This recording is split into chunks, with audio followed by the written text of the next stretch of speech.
Well, this video is exactly why I needed a different backdrop. I have yet to complete that because it's not exactly the type of video to normally be set in front of a bunch of board games.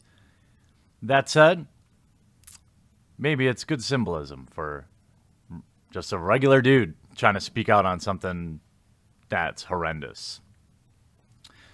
And I've been digging deeper into what's going on in the UK, feeling some sense of responsibility to try and raise awareness on certain things there, even if they are more difficult topics maybe, or rough topics that don't necessarily fit on a channel that often roasts comics and things like that. But right now in the UK, there is, and has been for some time, basically a press blackout that affects lots of trials that, you know, here in the United States, we're used to knowing what's going on in certain trials.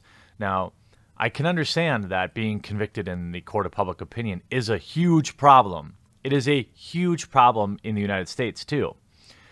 However, I still see it as the lesser of two evils, given that everyday citizens in the UK have a very difficult time to know some of the statistics that I'm going to share with you, some of the reasons Tommy Robinson is out trying to report on these things, some of the reasons that Tommy Robinson has traded his now freedom for the next 13 months and safety.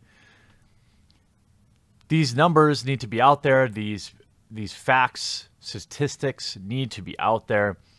Your press, the UK's press, and again, I know I have a lot of UK subscribers. The overwhelming majority of them have reached out, many, in like personal manners and DMs or emails to support covering it. Some have had to do it anonymously, and as I've said in my first video about the Tommy Robinson situation, it is, I mean, I'm being totally honest in that it is very difficult for me to even understand a world where you aren't allowed to talk about certain things or aren't allowed to say certain things. And it has only hardened my resolve on absolutely defending free speech. You have a situation now where the government has disarmed its citizens. It has removed them from even owning something like a butter knife. If you think I'm kidding, look it up. This is real. The UK police will often proudly display a pile of what appear to be many kitchen knives as some sort of big drug bust. Meanwhile, in their streets, it's an all-you-can-rape buffet. They don't talk about that. The people that would talk about it can't, and the people that don't want to talk about it are incentivized not to talk about it, right? This is why in the United States, the Second Amendment is so important. Because it's easy for a lot of anti-2A people, for example, in current year, every time we have a situation, a bad school event or something like that, people are always saying, you don't need this, we need to get rid of them, we need to get rid of them, blah, blah, blah, blah, blah, blah, blah.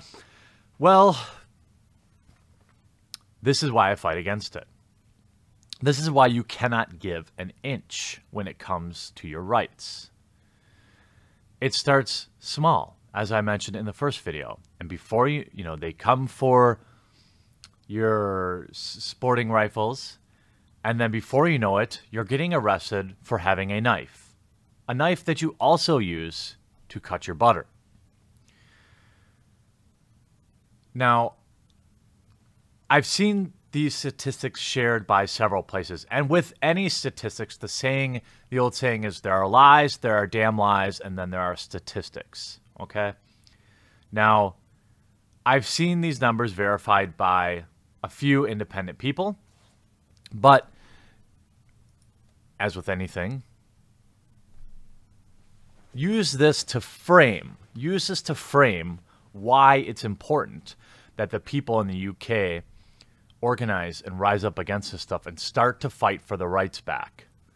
Because people like Tommy Robinson, it's easy, so easy to silence one person. And all the people out protesting, you know, Monday, Tuesday is going to come back around, and they're going to have to go back to work. And they're going to have to go back to their families.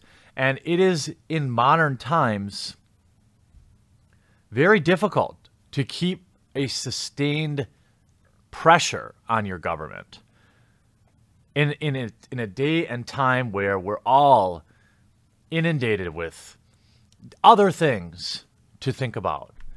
It's so easy to move on to something, to forget about Tommy rotting away in a jail cell.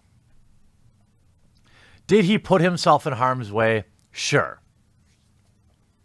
Probably shouldn't have gone there, I guess. We can say that now.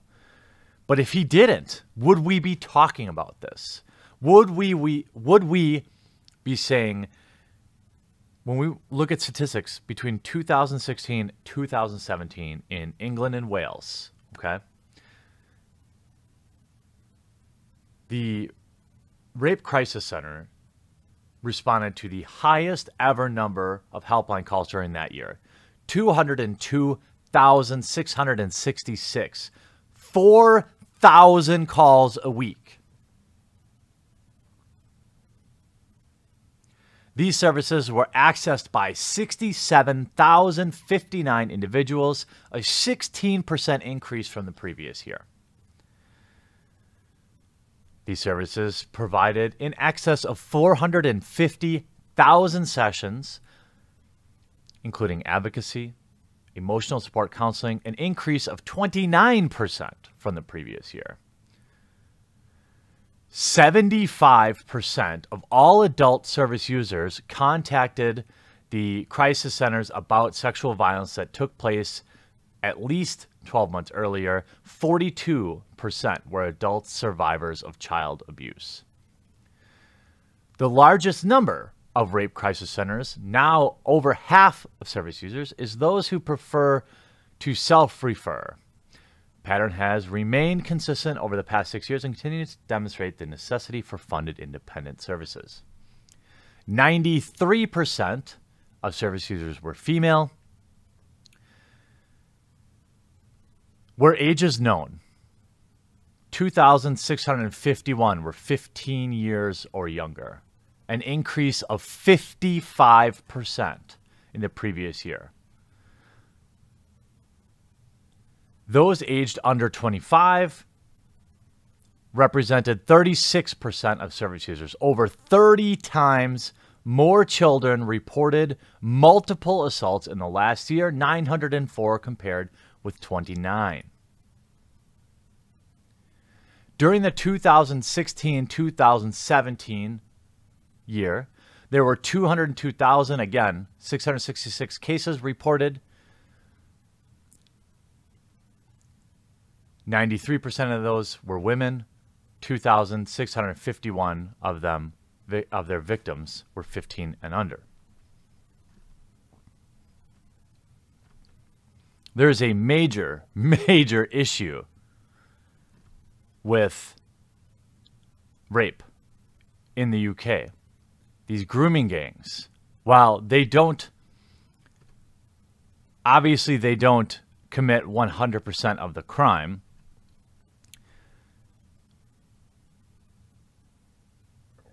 these numbers are alarming. And if you can't report on them, how will people know? When you have a country that, when viewed as an American, someplace that's at least as safe as where I live, or used to be, you have no-go zones where people can't go, where the government is quietly telling people, hey, if you don't want to get raped, please don't go to these areas. And you're also not allowed to talk about it. You're not allowed to talk about anything related to keeping yourself or keeping its own citizens safe. But, you know, Tommy Robinson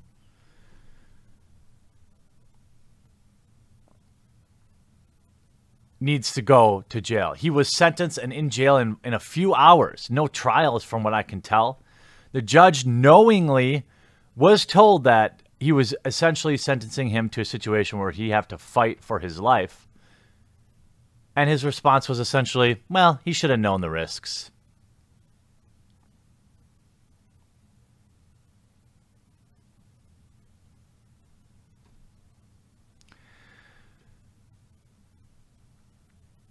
I'm very happy to continue to report on this should you continue to be interested in knowing more. My hope is that people in the UK will see this video and they will share this video with others. And people will start to do their own research. And once people can get together and organize and sustain, then and only then can people really hope for change.